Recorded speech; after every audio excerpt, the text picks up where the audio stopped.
Hello everyone, Courtney here. Welcome to my Thanksgiving special. Stay tuned to hear what I am thankful for. Do you think you are mature in your viewpoints as an inventor? Welcome to episode number 36. Let's get into it. Where inventing, passion, and hard work intersect. Welcome to the Serial Inventing Podcast. Bite-sized, perspective-altering episodes on serial inventing and beyond. From motivating key tips on product licensing to obstacle-busting conversations on transitioning to a full-time serial product developer. Buckle your seatbelt, because you're in for a ride. Warning, this podcast may motivate you to make wild decisions that will propel you forward in your inventing career and hijack more of your time for your passion. If you aren't ready to make it happen, then this podcast isn't for you.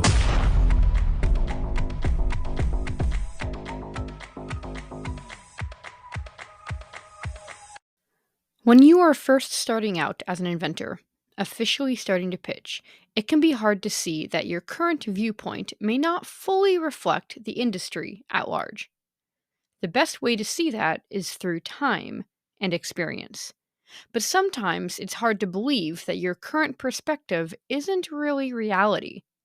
It can take years, lots of pitching, and enlarging your scope. There are some key moments that I help coach through that help people, should I say, level up their inventing game through experiential learning. Often these level ups happen in negative times. Making a mistake in a response back to a company, not realizing certain opportunities are there and missed, responding too quickly, remembering to pitch even when you have initial interest, lacking motivation, movement, the list goes on and on, but most of it is emotional growth. When the chips are down is often when you level up, if, of course, you have that other perspective from a coach or mentor to help you get there. Often you, as an inventor, are just too honed in and focused on your short-term goals, so it's really easy to forget the long ones. When you are at your absolute lowest is where your true colors show. Everyone goes through it, and I'll have to say, for a large majority of my students, it's a hard scene to watch. It's where I get to see what you are made of. People lack grit and willpower. And with the amount of sheer despair or giving up I see each day, it should be a crisis. It is a crisis. But why not stack some more crises on top of this, shall we? Let's get into a really important one. Emotional maturity. Yung Pueblo, #1 New York Times best-selling poet, states that a sign of maturity is knowing that when your mood is down, you shouldn't trust the way you perceive yourself and your work. He goes on further to say that emotional maturity is not about being above your emotions. It is about being able to sit with the rawness of every feeling without letting it overtake you. It is about facing storms without getting blown away. And from these quotes, I will have to say that about 80% of an inventor's maturity relies strictly on emotional maturity, which is why the inventing journey is quite an inward battle. Check out one of my absolutely favorite episodes, number 8, for further into this topic. One of my incredible students at InventRight, Robert, quoted motivational speaker Les Brown to me in a message after one of our calls, and it really hit home for me in what part of my job is. He said that, sometimes you've got to believe in someone else's belief in you until your belief kicks in. And it's just so true. At my job at InventRight, to me, it's not really a job. I mean, sure, it's classified as that, but to me, it's so much more than a job. I am holding my students' dreams in my hands, and they're trusting me with them. I refuse to put them down. Many students are counting on me to not put their dreams down, and others haven't found the power of that trust and belief yet. I am the flame in their journey that doesn't fizzle out. They are believing in my belief that they will make it. And that's a big part of my job. I hold with the utmost regard and respect and honor their dreams. In fact, I made a whole podcast episode on this last year for my Thanksgiving special, episode 10. As a coach, I am holding inventors accountable for their dreams. Many people want to give up after a few no's or a few months of pitching. But the real problem is you have to trust the process to see the progress. There are a lot of lows in this journey, and yet so many highs too, especially if you stick around long enough. In fact, it could be very much so possible that your highs will only be as low as your lows are. So when you are in the throes of inventing, being pushed left and right in this rigorous sea, remember that you are creating contrast.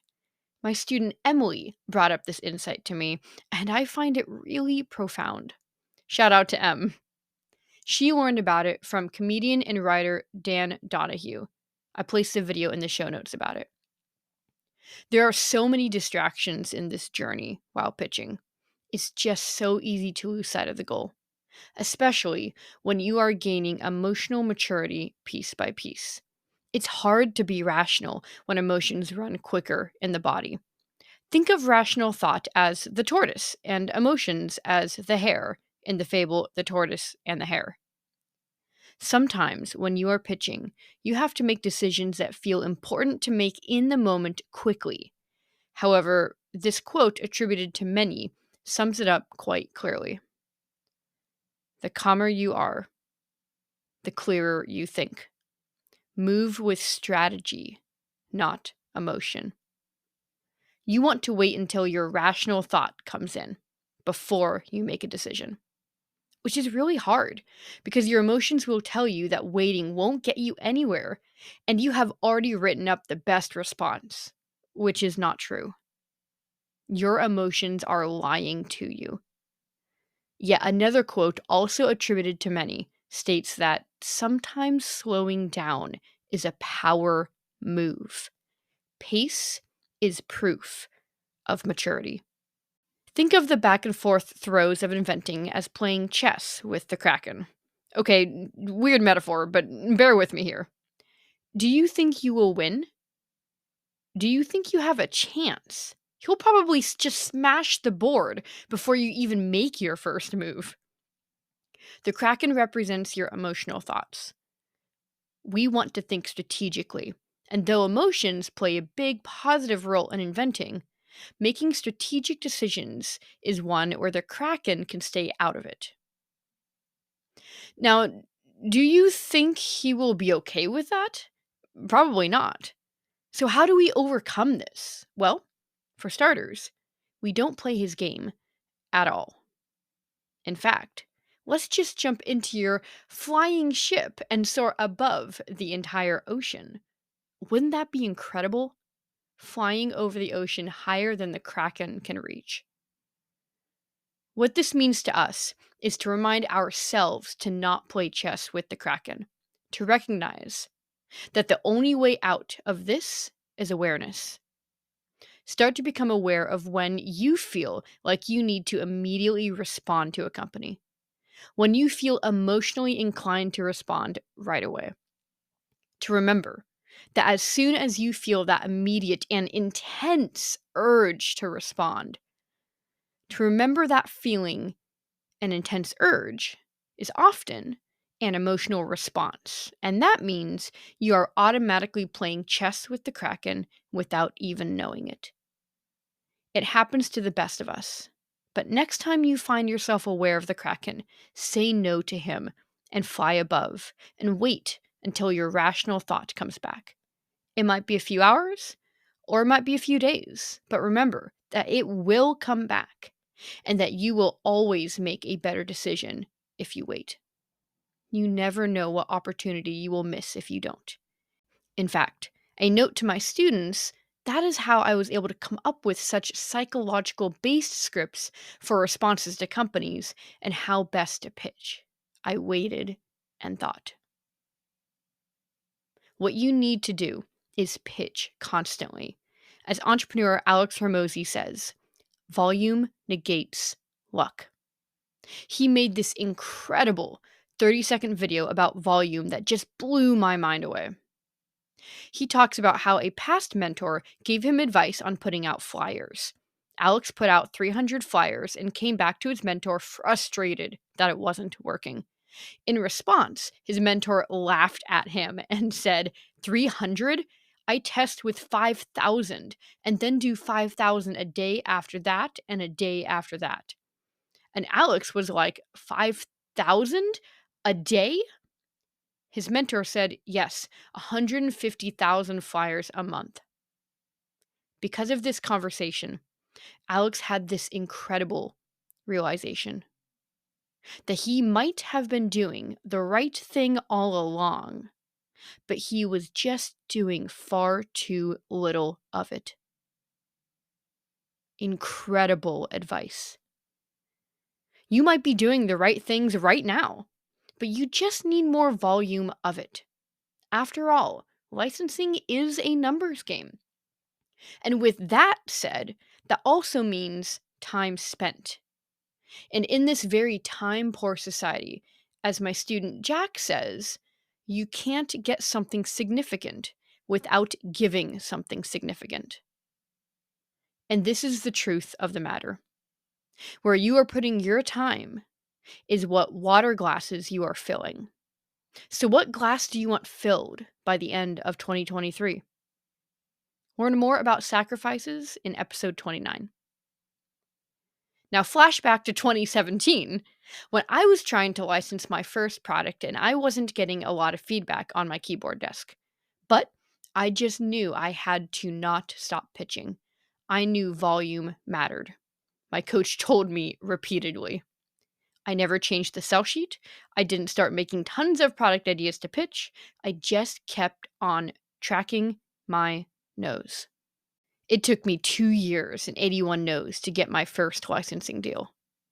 And they licensed 4 of my products. You never know how it's going to end. But if you start to constantly change things based on not enough data, you are choosing to distract yourself and let the Kraken come out to play. This isn't rocket science, but it is rational thought. Now, being 7 years into this industry, I understand that I had to mature as an inventor to see clearly. And now, I am helping others to become their best through gaining their own inventor maturity.